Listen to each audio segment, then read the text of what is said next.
lundi 11 mars, ce qui est invité. Je remercie d'abord l'équipe technique na régie Zali Ndeko Brams et Colombo, accompagné na Pacifique Kimia. Derrière la caméra, tout ça Ndeko Placide Menayaku. Et puis sous la coordination de Patrick Sayel. Fidèles téléspectateurs, Tobeta Ramasolo et Mboka Congo, parce que tous en Mboka Moussoté ou Tokoki, Kobeta Masolo sans République démocratique du Congo. Il est là notre invité, il s'appelle l'excellence Monsieur Claude Machala, Ouazali, homme politique, cadre du PPRD. On a déjà un beau TP, oui, une émission à plateau spécial MB Télévision. Un beau Tendeko, merci pour l'honneur. Merci beaucoup. Nandeko Claude Machala, Netokobeta Masolo, ya Mboka Congo. Actualité politique, Tokolobela Yango, mais d'abord, il faut la santé politique, il y a PPRD, et puis Ndeko Claude Machala, Azandengeni, Nicoloyo, na action politique, tout parti politique na bango.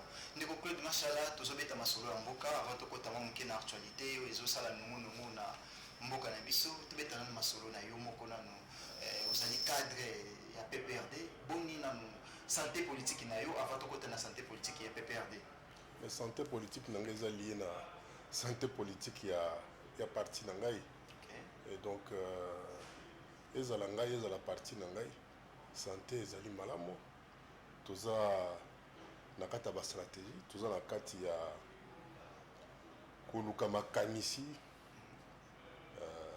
ndenge nini toyo kosala pour to récupérer bonga oyo to perdaki na 2018 oto kanisaki que bakita na biso bako continuer kabakata na œuvre o Joseph Kabila azalaki déjà na kati nango mais fort malheureusement o eleki mao eza koleka et comme ko ça biso moi masusa na mitema parce que tozomona que mingi na oyo Joseph Kabila salaki et comme ko kufa to comme ko zonga sima alors que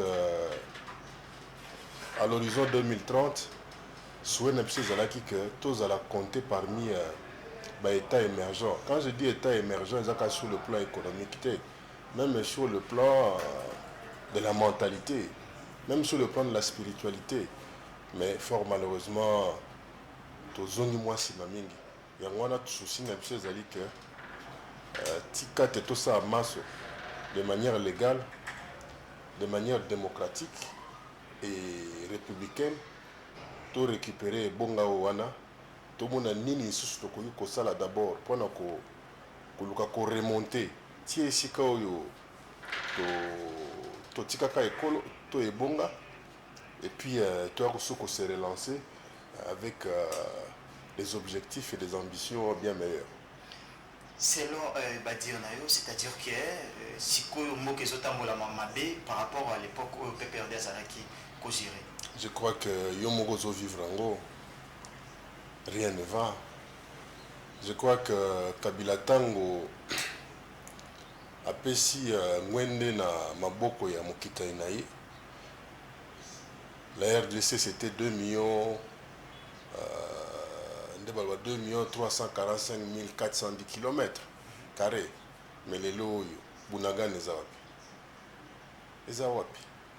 Il y a l'insécurité sur tous les plans, sur le plan alimentaire. Les lots, na Kishasa, nous vivons le roi na Far West.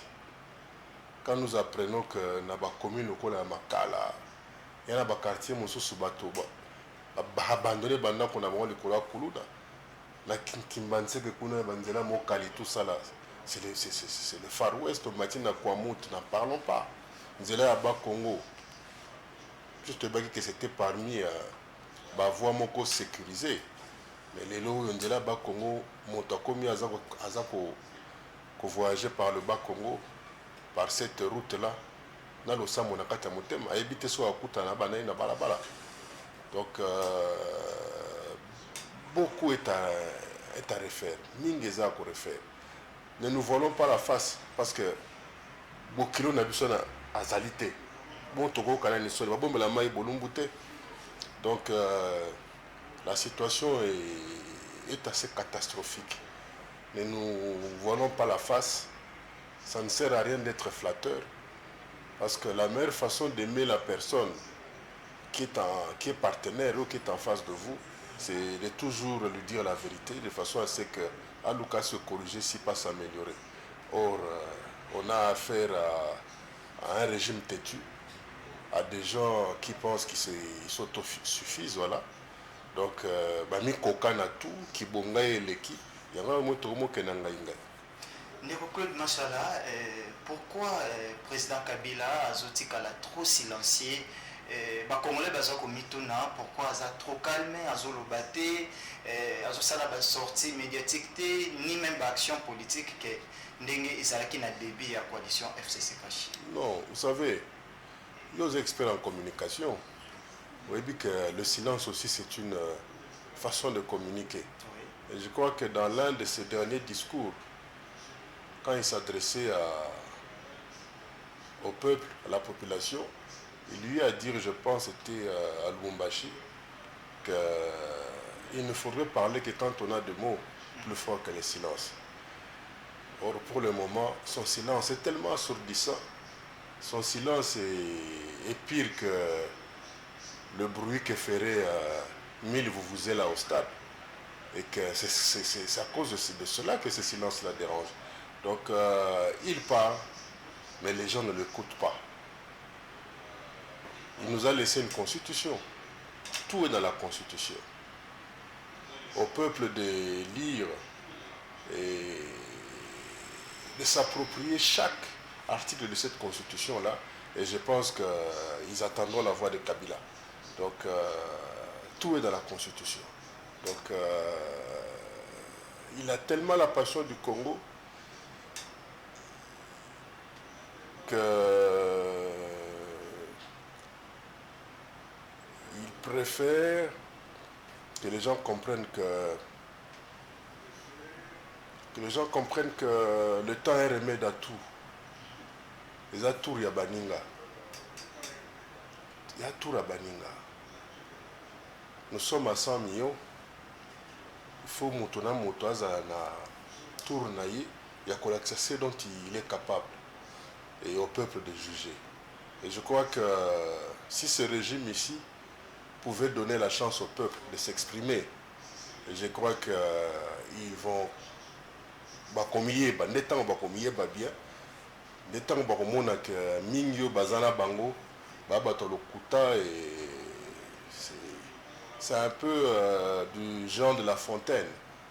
Il y a trop de renards, trop de renards sous cet arbre perché de la 10e rue limitée. Et le jour où le corbeau va comprendre, je pense qu'au lieu de n'avoir que ce morceau de fromage à son bec, il voudra aussi avoir à côté une carabine avec un chargeur bien plein. Tous les solo à PPRD, vous avez déjà 5 ans dans la gestion des choses publiques, gestion en bocaté, deuxième mandat yango, vous vendez karaboui. Est-ce que ça la bien bien de vous vendre en quelque chose, en quelque sorte, na chômage, il y a gestion en boca Congo, parce qu'ils ont manqué bien en quelque sorte. Yo so kama tembele boye moto. To famille mo ba mela ma lobo na tongo bakufi bango banso. Hein? Je crois que ce que vous avez rapport na nzungu sote mataka na moto bachaka misu na katite. Je crois que les attangwa baninga tanga ba congolais lokola biso.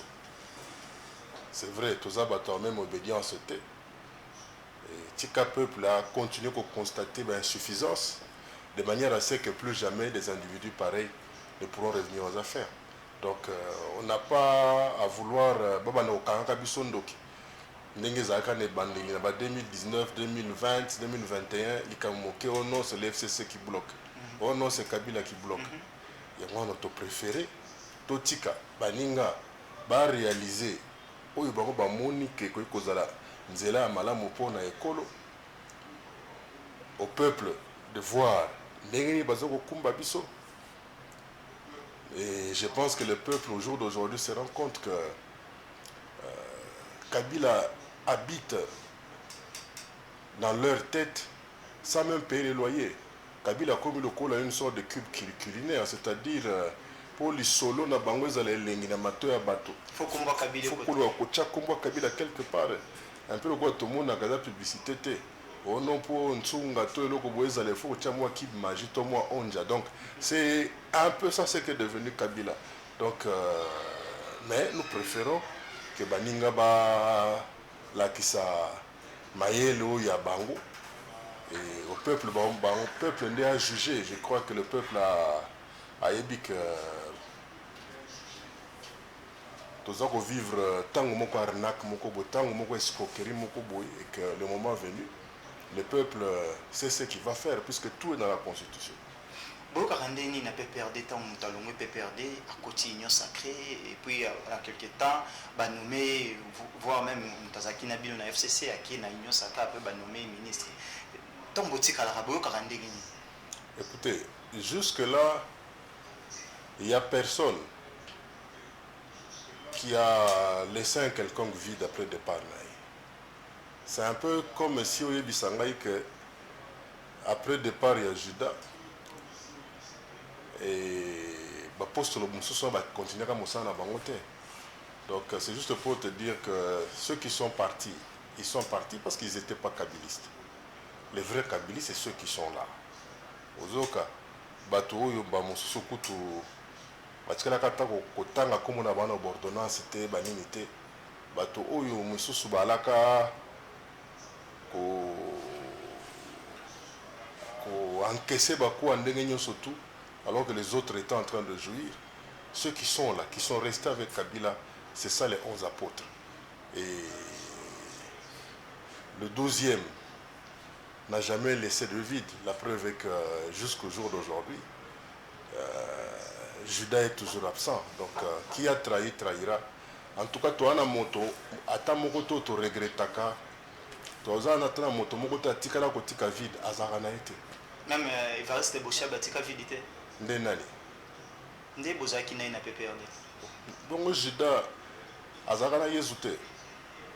Yo yo kaka lisusu Saint-Pierre to Saint-Paul abeta lisolo ya Judas. Ba oyo bazalaki na oyo ba oyo bakenda wana bazongi esika ba utaki. Donc nous n'avons rien à regretter. Talent yango exceptionnel azaka nango andenge nini. Le 17 mai 1997 to monaka ye. Le 17 mai 1997 yo monaka ye. Po ba biso yo quelque part to kotaki na idéologie depuis ba 96 1996. 97 yekozwa mwa ampleur ti lelo oyo yo na 97 omonaka ye ndeko Claude Machala toujours continuer ma semaine na tout répondre nga te yo na 1997 omonaka ye na 98 omonaka ye na 99 omonaka ye na 99 omonaka ye po histoire eza l'histoire est têtue okochange ngo ndeni. Ndeko Claude Machala, tous à la veille à sortir au gouvernement, ce qui va proposer au ministre au Kenya. Toloba Iboy, Ata Balambi, Lopela Mami Wata, Balia, Toyate. Même va proposer au primature au Kenya. Tobi ki Ata Balambi, Lopela Mami Wata, Toyate. Yoki? Yoki. Et puis Ebisa Bango. Baganga toujours de l'autre côté baloba c'est trop c'est-à-dire ata lopela mami wata batie soki mwamba soki nini badia toyate tongito beta moi masolo ya actualité politique mais pesa un message à congolais pour ça cadre munene ya PPRD o ba bazota la to yambi cadre ya PPRD message ni opesa ba congolais oyo bakenda ko zo carte d'électeur te oyo ba vota ki te po bino bo se présenter ki na élection te bazolanda potobeta masolo actualité te toyebisa bango kaka ke oyo ezoleka sikoyo eza biloko ya boma courte joie oyo ayebi eza biloko ya boma courte joie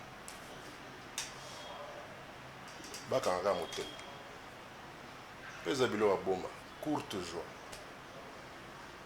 oyebi il y a une différence entre une œuvre et un tube. Un tube, c'est on fait allusion à quelque chose de creux. Et quand on laisse tomber un tube sur le pavé, là, ça fait beaucoup trop de bruit. Mais pour un temps très court. Alors que le tube, c'est-à-dire une œuvre, ça traverse le temps. Très bien. Voilà. Tobeta Masolo, il y a Actualité TV. Il y a Mboka Nabiso. Il y aura qu'à faire chez Ribé Okene. Mais c'est un patriote, c'est quelqu'un que je connaissais personnellement. Vous aurez regretté une conclusion, il y a cours. Tout ce que j'ai... Moi, je n'ai rien à regretter. Parce que nous avons tous eu la chance de découvrir un prophète caché lors de la Cannes, la dernière Cannes en Côte d'Ivoire. Chancel Bemba. Il a dit ceci: la justice divine, il y en a. Ok? C'est-à-dire vous avez contre la décision de Bazouzi. Dans le but que la justice divine, il y en a. Dès le début, je suis de cœur avec la famille Okende. Tout ce qu'ils peuvent faire pour le moment, c'est d'offrir à notre frère. Finalement, chance, il y a à Kotana, à la dernière demeure naïe, et que le reste, Batika, va faire la chance au temps de faire son habituel travail. Vous comprenez? La meilleure des choses, la meilleure vengeance, c'est de ne jamais se venger. Et Dieu est trop jaloux, sauf comme Koluka, qu'on violer ma prérogative naïe. C'est pourquoi je nous rappelle, c'est que Chancel Bemba avait lancé quelque chose qui va rester, qui va traverser le temps, qui va même nous rappeler un peu ce que le feu général Mayele, en son temps, eu à dire: la colère de Dieu est lente, mais elle est là. Et Chancel Bemba a bâti ici la justice divine, ou la justice de Dieu. Il y en a. Très bien, tous évolué. Courage à eux. Courage à eux, ça fait mal. Perdre un parent, un mari, un frère, un beau kilo. Ben c'est la vie, Zanzela et Bisso Banso. Liwe est là que vous allez tout monter. Parce que ceux qui ont un pouvoir, il y a que ça là où ma bébé kanisi que baronde bakotika la seko.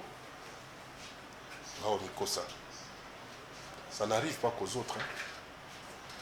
Donc que la famille pardonne, qu'elle laisse Dieu faire son travail. Dans la période où Mboka Nabiso eza ndambu loboko moko izobela insécurité ya est ya République démocratique du Congo. Ba sortie médiatique mingi ya bandeko bazokamba balobi eza héritage to eloko yo Kabila tikaki de bon baye bazomeka moyen bazosala ba effort pour na ba meka ko résoudre problème ya insécurité à partie est ya RDC. Pourquoi la période na bien aussi ça qui a monio sauté? Ça moi mingi parce que je crois que tant qu'on a eu dans la classe, en 2013, l'histoire n'est à 2023, c'est Silaki. Et je commence même à trouver ça un peu malsain que l'on perde autant d'énergie à parler un peu de cette histoire et à la situation d'insécurité à l'est du pays. Au point même que Tokomi exhibait un peu certaines de nos faiblesses. Tokomi exhibait une sorte de désarroi. Et comme plus qu'on profitait na ennemi ou na waza pour agresser biso.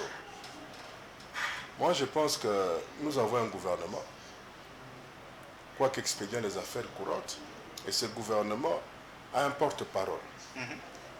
Je pense que c'est la personne la mieux attitrée pour communiquer sur cette crise de l'Est. Et nous avons un état-major au niveau de l'armée.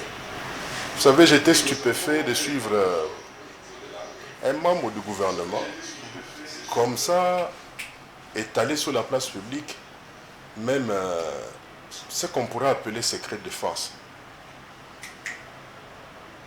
Quand ce monsieur s'est permis, par exemple, de parler même de la logistique que nous avons à l'est du pays, le nombre de militaires qui seraient en formation. il a dit deux choses. Et en principe, au niveau, il y a un service, il fallait pas interpeller. D'abord, il n'est pas membre du Conseil de sécurité, Gamboka. De deux, il n'est pas membre de l'état-major de l'armée. Il n'est même pas ministre de la Défense. Pire encore, il n'est même pas porte-parole du gouvernement. Ce débat sur la crise de l'Est, moi je pense qu'il fallait à la plus peut-être concentrer, pas peut-être, mais à la concentrer sur la situation humanitaire. Comment vivent nos frères? Comment vivent ces réfugiés? Ces gens qui sont devenus nomades à cause de l'insécurité là. Qu'est-ce que le gouvernement a prévu? Qu'est-ce que le gouvernement fait? Les ONG, tout le monde a il y a aventure à Kadimawa, tout le monde a papa sociaux et belé, bana maman social. Tant il y a élection, c'était une arnaque. La preuve est qu'on n'a pas participé à ça. Talaga nombre ya bateau va voter à domicile. Tu vois, c'était une escroquerie. C'était la bande de Kadima et ses amis usurpateurs qui avaient monté cette arnaque-là. Aux hommes, surtout Ebindenge Soukaki. Si vous avez un professeur d'université, vous avez un fraudeur, un tricheur, talakak. C'est-à-dire que moi, je moi bien, il y a un monde qui ce que ça qui bien, les bateaux modernes bakali bamonté. Pour revenir à l'essentiel, à ce que nous disons, que sur la crise de l'Est, moi je préfère que dans la plateau à la télévision, on bande plus qu'on parle de l'insécurité alimentaire, sanitaire, liée à cette crise-là, à cette guerre-là. Kotika discours il y a sur la guerre et compagnie, à ceux qui ont l'expertise, à ceux qui ont dans leurs attributions tâche wana, il y a quoi encadrer les soldats, il y a koloba ono ya soldats, et je pense pas que ces gens-là, bakozala ka preto bako omona ka moko na bango ya vandi ya ibisabino que totika na 3 chars, totika likuna na mandoki mibale to na masasi misato. Mais quand moi je suis la télévision et quand j'ai suivi ces messieurs-là, je crois que c'est quelqu'un qui est originaire de l'Est. C'est à croire qu'il y a de ces individus qui pensent que, puisqu'aux affaires étant originaires de l'Est, ils peuvent se permettre n'importe quel genre de discours. Non. Je crois que dans ce pays, il y a un commandant suprême, et le commandant suprême, a délégué le pouvoir naïe à des personnes bien déterminées, oyo bakoki koloba. Et même na koloba na bango, bazali na ba réserve moko boy. Il y a biloko esengeli te baloba. Maintenant, qu'est-ce que tu peux faire? Qu'aujourd'hui qu'on nous dise que non, voilà, la MONUSCO par exemple, qui est censée s'interposer, mais on voit dans les images, dans les réseaux sociaux, la MONUSCO qui est en train d'assister à défilé à l'élément M23, par exemple, dans le parc Yarundi. Le MONUSCO a banni déjà au Kanga Bissakanae, selon l'accord, a banni déjà au Bonga. Et c'est comme ça qu'il faudrait ce qu'on va filmer, Bala Kisabilo Kabongo. C'est quoi comme stratégie? Ça cache quoi? C'est-à-dire que, et pas les populations, ils ont Kima. Ce que Babiso Tozali net Bakisasa Awa, malgré qu'il y a eu un officiel en son temps qui s'est permis de dire aux États-Unis, je pense, que non, voilà, c'est à 2000 km, quand on est à Kinshasa, on n'attend rien. Mais quand nous suivons des images pareilles, ça nous inquiète aussi. Quand on voit autant de personnes bien armées qui défilent comme ça devant les forces onusiennes, c'est inquiétant. Autant on va censurer. On va s'assurer que dans les médias, tel ou tel autre genre d'information et les capacités sauter, surtout quand il s'agit de l'armée ou de la police. Mais je crois que, pire encore, on doit les rappeler à certains membres du gouvernement. Ils ont attendé le micro. obanda makele le kona na selek dia koloba pona ndeko moko obandi makele on dirait yo mona mbalo comme makele on dirait Motorola policier. Non voilà, nous avons 3 drone boy. Non, ça se fait pas. C'est indécent. Je crois que concentrons-nous, nous autres, qui ne sommes pas impliqués directement, et dans les combats, ou dans la gestion des stratégies, ou la mise sur pied de la stratégie, pour nous défendre l'intégrité en Boka, tout se concentrer un peu sur la situation humanitaire. Parce que cette guerre finira toujours par prendre fin. Mais il ne faudrait pas que tous ensemble nous constations des dégâts n'a évité. Il y a aussi moyen de prévenir ce qui pourrait arriver après. C'est ça. Aux au courant, parce qu'on a une actualité, il y a affaire Ndeko Corneille Nango à Koti, na Mupanzi à M23 kuna. Récemment, quand Siko a dit que l'élection il y a Kadimiza Mabé, mais Corneille Nanga a organisé que l'élection n'est pas comme Bouzaki n'a pouvoir. Corneille Nanga y a rejoindre M23. Est-ce que Nanga Boulabi n'a pas perdu ça qui vient d'engager ni tombe yoka qui muto organisé que l'élection bino Bouzalaki n'a pouvoir à rejoindre Ngambo Benemi. Mais l'élection a été organisée qui il y a un de ça que Facha comme on a pouvoir. J'aimerais que vous posiez aussi cette question là à quelqu'un de l'UDPS. Et Sali Bango Negeni Tamba qui Corneille Nanga a décidé à Zéro et à Zuana. Je crois que c'est facile de condamner, mais allons dans les causes. Moi je ne suis pas porte-parole de Corneille Nanga. Bisso n'a pas perdu, Bisso bakabiliste, tout suite aux oies de décision. Et nous sommes fidèles à la décision conviction. En RDC, on accède au pouvoir que par l'urne. On n'a pas besoin du kaki ou d'un kaki pour changer de régime. Je crois que la voix du peuple, c'est la meilleure des armées. Et ce n'est que par l'urne qu'on pourrait changer les choses ou, comment dirais-je, changer les choses, changer le régime. Donc, on n'a plus besoin de kaki, on n'a pas besoin de bruit de bottes. Et je crois que aux arts des médias, autant bateau, il y a France 24 et compagnie, on les voit en train d'interviewer ceux qui sont de l'autre côté. Mais pourquoi pas Bino Bogozo courage, on va permettre Bino Pebo Kende, Botuna, intéresser Bango Moko, pour nini va décider basé sur option on a. Au lieu tous en la position Moko na Bino, c'est-à-dire tout la naga ko na réseaux sociaux. Donc Corneille Nanga avait organisé les élections en 2018, oui. Et c'est fut la toute première, comment ça se dit encore? Transition. Non, passation pacifique. Et au jour d'aujourd'hui, Yemouga Balouki, quel est notre sentiment? Moi, je pense que c'est le camp le mieux placé pour répondre à ce genre de questions, c'est le camp de l'UDPS. Sentiment na bango ezanini moto ya salaki ke maponomie le ka bien bango ba accéder na pouvoir les lois balukeli bango sentiment na bango ezanini. Je crois que bango de baza mieux placé pour répondre à ce genre de questions. Pour citer pour un dossier insécurité est, tout le monde a qui récemment la tractation qui entre RDC et Russie. Accord et Salema qui a des militaires russes et congolais pour la Russie soutenir RDC et Mando qui tout ça. Les qui peut publier dans le site officiel, voire même il y a Russie. Et après des jours, le porte-parole du gouvernement, Patrick Mouya, a démenti. Alors qu'il y a un site officiel, il y a Russie, ils ont information. Et moi je pense que peut-être ils ont juste paniqué. Ils ont juste paniqué. C'est ce qui est dommage.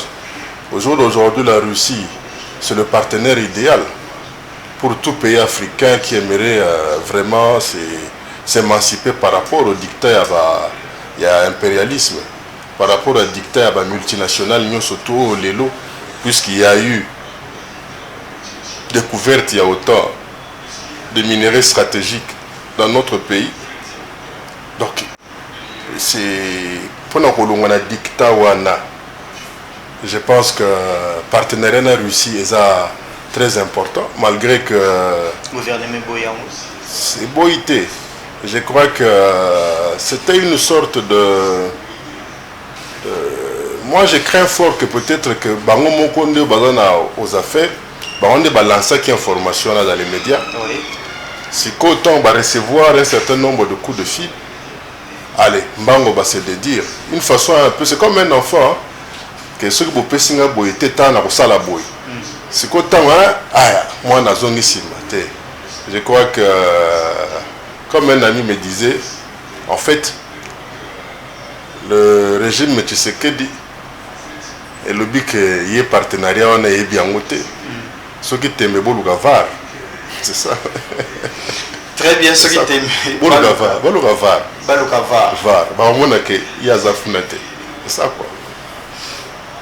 Dernière sortie médiatique, il y a Ndeko Augustin Kabuya, à l'objet qui peut marquer l'élection du gouverneur, particulièrement la ville qui a soit présenté qui est candidat, mais qui peut balayer l'actualité politique en Bokanabiso. Au quoi ça m'a lecture na wana?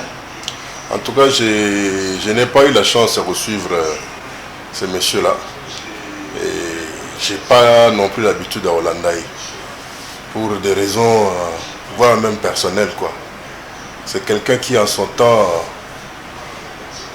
s'était permis des propos pas du tout intéressants vis-à-vis de moi et de ma défunte femme. Alors, depuis lors, c'est pas que je lui garde une dent.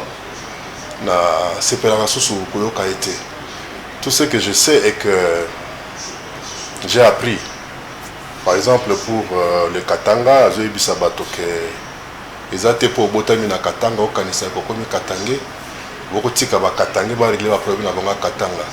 J'ai beaucoup regretté ce genre de langage parce qu'à l'époque du maréchal Mobutu, nous avons vu des Kassaïens diriger la province de l'Équateur. Les gens de l'Équateur dirigeaient le Katanga. Maman Zouzio Mbomboa était gouverneur au Bas-Zaïre à l'époque. Et après, Maman Zouzio Mbomboa, il y a eu encore un autre Kassaïen, gouverneur de la même province. Il y a quelques années, le pauvre vieux Kondevila Kikanda fut élu à Goma comme député national. Ou encore le professeur Takizala au Katanga, alors qu'il est du Bandundu, il fut élu député national. Je crois que la territoriale de nos ressortissants, c'est la meilleure, parce que l'unité actuellement dans notre pays est trop fragile. Cette histoire de ne laisser la tête des provinces les autochtones, c'est ils ont combattre l'unité nationale. Et pourtant, j'avais suivi le président Fachi. Dans l'une de ses interviews, je pense l'année passée, il avait promis de peser de tout son poids pour que la territoriale ne soit plus que celle de ressortissants. Mais fort malheureusement là, vous allez voir à Kinshasa, on vous cite de nom. Au Tali Motango, c'est vrai, à Tanga, est-ce que parce qu'au Tanga, où ça te pose que ça va copner Simbaka, nous on gérer qui? Je crois que Gentini Anazako Bima, c'était un grand homme d'affaires, mais on a vu qu'il n'a pas été à la hauteur. La tâche à gérer Villa Kinshasa. Donc, c'est à croire que c'est que même le chef de l'État avait promis de ne plus revenir aux erreurs du passé. Mais voilà, là on est en train de rentrer en plein dedans. Voilà. Vous êtes en opposition, SID n'a pas confession religieuse SCC, un dialogue, et ça les bat entre fils et filles congolais pour tout régler le problème en Mbuka. Vous êtes partant et à proposition? Il y a des préalables. Il y a des préalables. Vous savez, par le passé, vous savez, la démocratie c'est quoi? La démocratie c'est le dialogue. Et surtout en cette période ici où nous sommes on tente de nous avilir par un pays aussi petit que le Rwanda. On a besoin de l'unité. Vous savez, la France, quand elle fut envahie par l'Allemagne, je crois que les divergences furent mises de côté. Tout se mettait ensemble en tant que résistants pour que la France puisse reconquérir sa dignité et sa souveraineté. Mais pour qu'on se remette ensemble, il y a des préalables.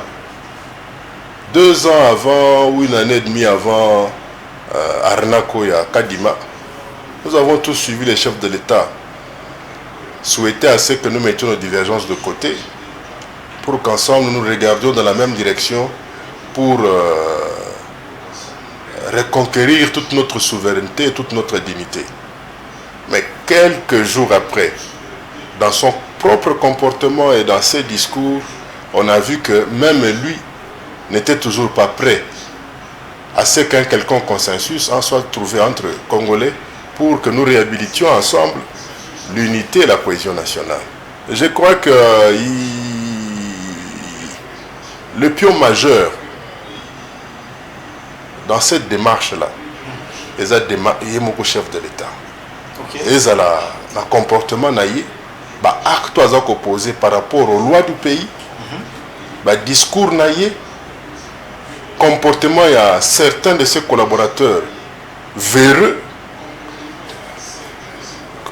alors véreux qui ne sont pas pour que le pauvre puisse réaliser l'objectif surtout Yemoko assassinat peut-être à l'occasion d'un mandat na Oyo. Mais je pense que ce qu'on comprendre que il y a des éléments clés. Il y a dialogue. Il y a des éléments clés. Parce qu'il a eu à passer des accords par le passé, non? Tout le monde comportement par rapport à l'accord. Tout le monde, on a appris à non pas à lire sur ses lèvres, mais plus à le lire entre les lignes. Et il faudrait bien que ceux qui pensent, qui projettent, et là, le dialogue à modèle, d'abord la garantie nécessaire. Après ça, la garantie nécessaire. Et je pense qu'un pareil projet pourrait marcher, puisque la démocratie, c'est quoi? C'est about talking. Nous devons parler. Nous ne sommes pas des ennemis. Nous sommes des frères. Mais il y a un esprit, on dirait que on dirait qu'il y a un quartier, tout droit na kanaï kaka olobani midi. Est-ce qu'en quelque sorte, PPRD regrette l'accord Félix Tshisekedi à Kata? Nous ne regrettons rien. Parce que nous avons la passion du Congo. Vous savez, Mobutu, en son temps, a eu à dire ceci. S'il faille signer un pacte même avec le diable pour qu'il y ait la paix et l'unité au Congo, qu'il était prêt. Et nous, pour tendre la main, même à celui qui nous a insultés, qui nous a traités d'étrangers, qui a traité nos femmes de prostituées, qui a dit n'importe quoi sur nous. Du moment c'est le Congo qui gagne, nous avons su montrer que tous après. Alors aux autres aussi de nous emboîter les pas, qu'ils comprennent que la patrie est en danger, mettons nos partis de côté. Et le bon musée Laurent Désiré Kabila, la paix se gagne. Et donc, il n'est pas trop tard. Mais ceux qui bongaï, danger. Tu es comme dangereux. Tozo comme déjà na kochité émission na biso, ozape mwana kin, élection ba gouverneur to le biano na ville ya Kinshasa. Au moins na tête d'affiche ba tebelé, ba postuler pour na ozwa kokamba ville ya Kinshasa. En quelque sorte, Atao ils ont engagé PPRD. Pour soutenir Moutouma parmi les candidats gouverneurs. Nous soutenir Netina. Tant qu'il a un combat. Ndeti Jekoko Mulumba, Ndeti Ndeko Edi Yelo Azavis ou a postulé un vice-gouverneur. Daniel Bumba. Jekoko oui. On comprend. Parce que Jekoko a yebi. Jekoko a otinga mon abisote. Jekoko oui. Jekoko oui. Il y a un homme de terrain. Vous mettez à 3 jours dans l'hôtel de ville. Vous mettez quand même à Tiki Moué et Lembo. Vous avez Jekoko oui. Mais le reste là d'abord c'est des gens que je ne connais pas. Je ne connais pas. Je suis un fiche, je suis un musicien. Mais Jekoko Penza, moi l'Inzaka quoi. Donc, mais je ne peux pas Katani na ngambu na bango ya il y a IDPS va présenter et ça de l'autre côté attendez-les ce que vous allez ici et vous aurez ici vous doit comprendre. Ce n'est pas que je sois contre tous ceux-là qui est Moni petit loco là ce que Bumba Daniel Bumba voilà ou encore petit nanga oyo Wangiri dit Tayete le Deo Kasongo c'est un bon manager mais n'a évité tout ce que je pourrais juste leur demander c'est une fois aux affaires ils allaient tout le monde a cortège tout on a gentillement on dirait chef d'état-major Moroboui ou le gars pire yo bana classe nabino tout ça va comme autour de toi c'est la foire voilà quoi c'est un peu ça. Je crois que Kinshasa a vraiment besoin d'un bon manager qui ne soit pas nécessairement quinois 100%, mais quelqu'un qui comprend que Kinshasa c'est le miroir. Okay. Kinshasa c'est un Koufa qui n'est assoûté. Moi j'ai plus de, écoute, moi j'ai plus de 60 ans. On comprend. J'ai plus de 60 ans, Kobak ça coûte. Et na qui noie donc moi dans ma tête pendant on est britannique. Tu n'as posé la question qui n'est pas. Donc le